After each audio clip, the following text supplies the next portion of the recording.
First షాట్ని అట్లే పెట్టుకొని రెండో షాట్ తీసుకుంటారు కదా, నేను డబ్బింగ్ పోయినప్పుడు రెండో షాటే ఉండేది.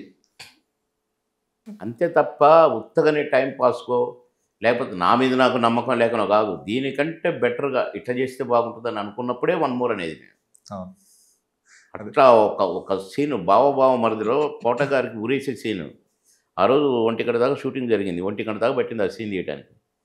మరుసటి రోజు రీషూట్ అంటా నేను. అన్నా బాగుంది అంటాడు ప్రొడ్యూసర్ గారు, డైరెక్టర్ గారు. నాకు వన్ మోర్ కావాలి ప్లీజ్, ఇంకా బాగా చేస్తా ప్లీజ్. లేదు చాలా బాగుంది, కానీ అడ్డం మాట్లాడే కోటన్న కూడా నీ ఇష్టం రా, నేను చేయమంటే చేస్తా, ప్రొడ్యూసర్ ఒప్పుకుంటే. ఏదో ఉంది నాకు కూడా కాను, ఏదో చేయాలి, ఏదో ప్లాన్ చేసుకున్నావు అని అన్నాడు. నా కోటన్న ప్లీజ్, నేను చేస్తానంటున్నారా, డైరెక్టర్ ప్రొడ్యూసర్ చెప్పుకోకు చెప్పిన, ఒప్పించి పొద్దున్నే షూటింగ్ మళ్ళీ రీషూట్, సీన్ రీషూట్. రీషూట్ అయినాక నాకు టెన్షన్ మొదలైంది. చెప్పండి అసలు నేను అది బాగుందా ఇది బాగుందా, రెండు బాగున్నాయి ఏంటి ఇల్లు. అంత పెద్ద సీను, హాఫ్ డే షూట్ చేసిన సీన్ని మళ్ళీ రీషూట్ మరుసటి రోజే.